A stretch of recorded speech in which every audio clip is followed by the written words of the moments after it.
Good morning, everybody. Today I wanted to talk to you about the fuel matrix.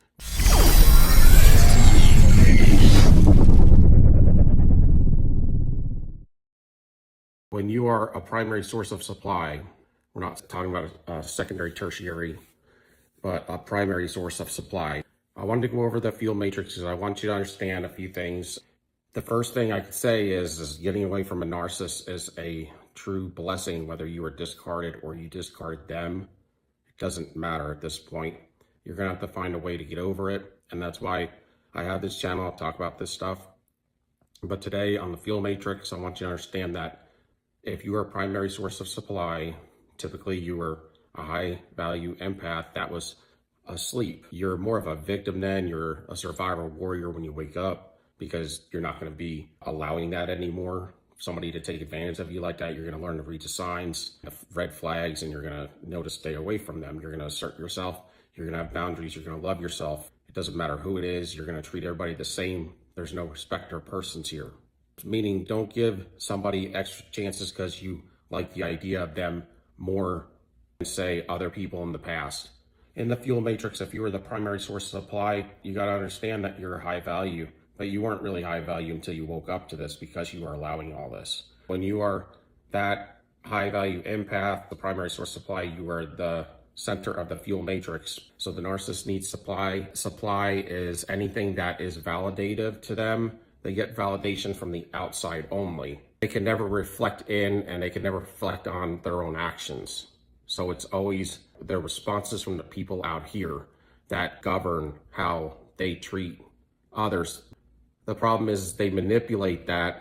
They only get the responses that they want to receive. So they build a wall of individuals around them. Flying monkeys. So those are their worker bees. They have several love partners. So what they do is they build this wall of individuals around them, and that presents to them all of these validations coming back at them.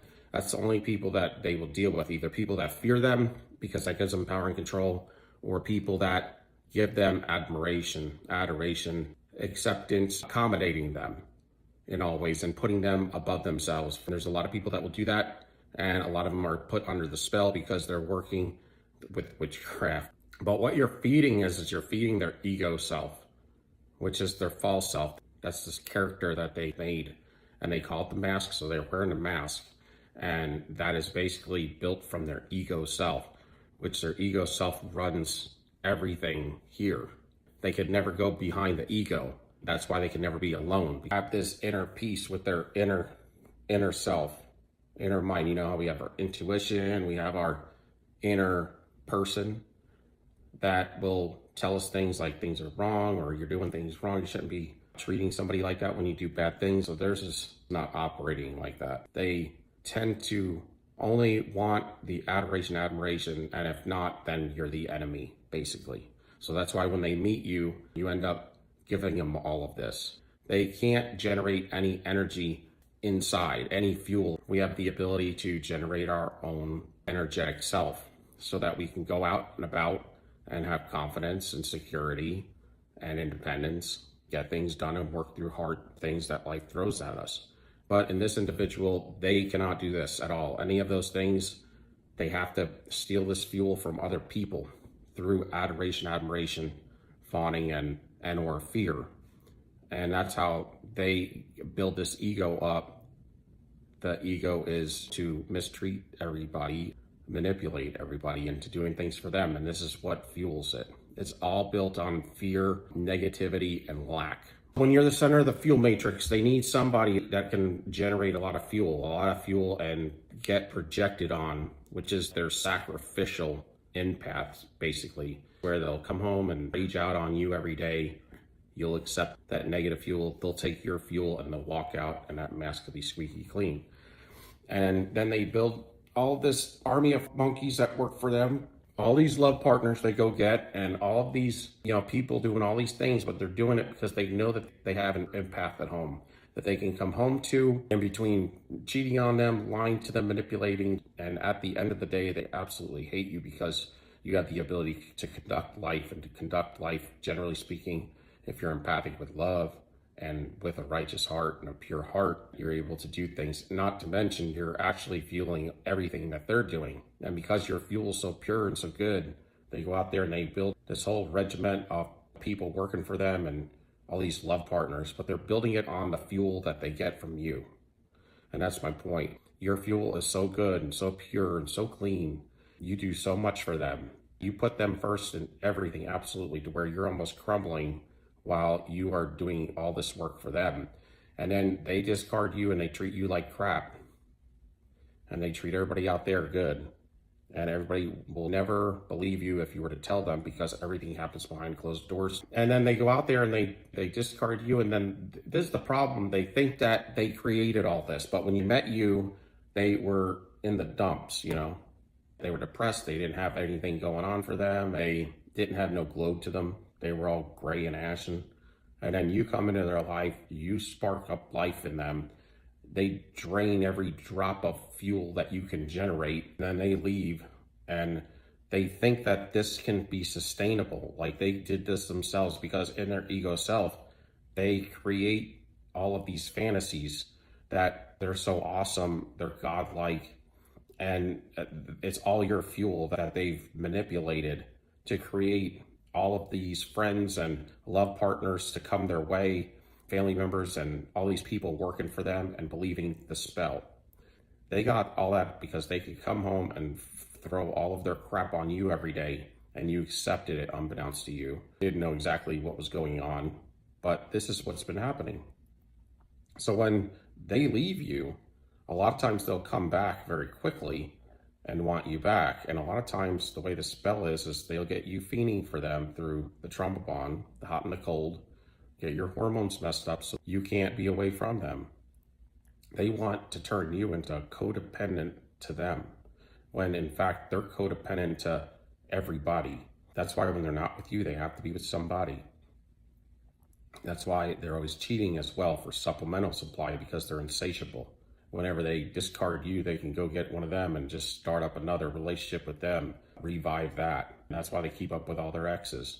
You leave them, you know, their whole fuel matrix disappears because their ego self, their smart ass, thinks that they can go on and move on and be successful without you. The problem is that you were the one that was fueling that flame that created all that. You were propping them up. They don't have any gifts. They took all your gifts and they were abusing you, manipulating you, and using your gifts and wearing them energetically.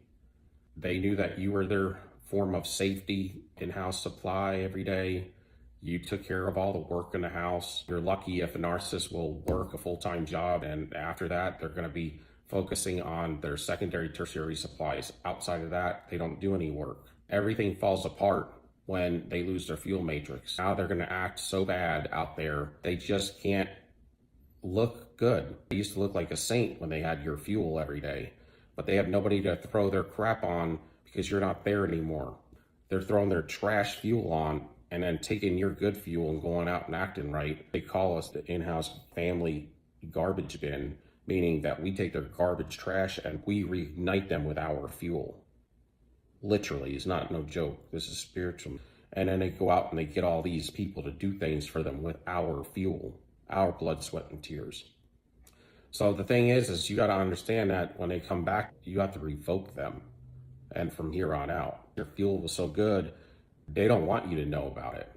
That's why they isolate you. They don't want nobody else to know about it. They are actually very jealous about the things that you do because they don't want to lose you either. That's why they're very careful, but they're careful also to make sure that you don't know how valuable you are to them. You are their complete lifeline. You are Red Cross every day. And when that Red Cross blood don't show up because you gone, that matrix starts to fall apart. And that's because they have to project on somebody all of the crap. And so if they can't project that negative fuel because they're hiding things, they're lying to everybody, manipulating everybody, stealing from everybody, lying, cheating, stealing, whatever Satan would do, that's what the narcissist is doing behind everybody's back. And they're using your fuel to mow it over and to manipulate it to seem as if it's not happening. It's almost like you're forgiving them of their sins in a weird way. You're not. but you're walking around with all of their burdens of their sin because you're taking their fuel every day and they're taking your fuel every day. And because you're pure for the most part, they're walking around with pure fuel. Does that make sense? So that's why they look like they do and they're glowing all the time and do all this negative stuff. And they're reaping what they sow is not really hitting them like generally speaking it would hit the average normal human being. Because they're wearing your fuel, they're kind of camouflaged in a spiritual sense, in a sense, when they're sucking off you every day. That's why when they leave you or you leave them, you might be broke, you might be out of house and home, you may have no looks, no energy, nothing. You're taking on the brunt of their reaping what they're sowing, and they're taking on the brunt of what you've been reaping. You see, they say the narcissist steals everything that you have. Well, they actually even steal your reaping and sowing. They get all the harvest, and that's why they keep you in the web. They have a web of all their lovers, partners, their family members, their children, anybody that they're using for supply, for that validation, manipulation, anybody's involved with them, or you, the center of the fuel matrix, the center of that web. You and them are at the center, and everybody else is connected. And that female narcissist, or if you're a woman, that male narcissist, they are with you in the center of this web here, and everybody out here that's connected to the web, that's working for them, friends with them, when they get their reaping what they're sowing, it hits, and it hits all of them. That's why anybody connected to them gets part of their reaping what they're sowing. When you're about to get away from them, they like to bring you back in, come hoover you, suck you back in to the web. They need your supply source, but they also know your good, pure heart and your pure fuel and your reaping and your sowing of goodness. It protects them. It camouflages them when they're wearing your fuel and you're involved with them. It protects them from getting the brunt of their reaping what they're sowing. It shields them a lot of times. You want them to get what really should be coming to them. You have to completely unplug, disconnect, cut ties, everything from them. Only when you get completely out of that web and detach, even emotionally, that's the first place you want to detach is emotionally. But you want to detach physically, emotionally, spiritually, sexually, anyway, energetically, in every way. And go no contact, leave them alone, heal. Learn to be an individual that loves yourself, independent and away from them, build good boundaries, cut them off completely and never allow this type of stuff again. That's when their brunt will nail them. It's not that we need revenge or anything most of the time, but it hurts a lot. You've lost a lot. You've put a lot into this. The way that you've been treated and the way things occur affected every part of your life. So when you wake up, you might be a little hateful. You might be wanting that. As you heal, you won't want revenge because you'll be getting over it. So the initial might be that way, but it's because of that trauma they put you through. As you break that trauma bond, just by staying away from them, you heal, you'll actually see them in a new light. Typically when you wake up from what a narcissist has been doing to you, they have this hollowness to them. Any glow that they had from your fuel, it's gone. And you just see them as a heartless, soulless, empty facade they're trying to put out. Maybe other people see it, but you don't see it anymore. It's almost like they're a skeleton of themselves. They kind of know that you see them that way. That's why they hate you even more. When they discard you in the past and then would come back, that's why they would hurt you and beat you down the most. Because the ones that they need the most, they beat the hardest. Because when they're gone out doing things and run around with other people, they know that you are high value and they don't want nobody to get you while they're gone. So if they beat you down hard enough, no other narcissist will want you because you'll be needy. You won't have any fuel to give. You'll be recovering. So you're going to be isolated because they already did that. As you're recovering, they want you all alone so that you're ready for them when they want to come back. They want to beat you down harder than anybody so that you don't have the confidence to go out and get somebody yourself. These are the reasons why they do that. If you go back to them, it gets worse because they're going to break you down and haul you out, and then you're going to catch more of this reaping. And your body can't handle all that physically, spiritually, mentally, psychologically. Your soul is at risk here. You wake up to this and you try to go back. Usually you never can, but for short little bursts until you actually give it up completely. You have to know a narcissist in your life is a curse. It's a generational curse and the evil one who's sent out to put your light out. Don't allow that. I just want to help you to understand a little bit about reaping what you sow, how you're connected to them in the web, and why they come back to draw you back in, and how very much important you are to them. That is the deepest secret that they don't ever want you to know. They will never let you go.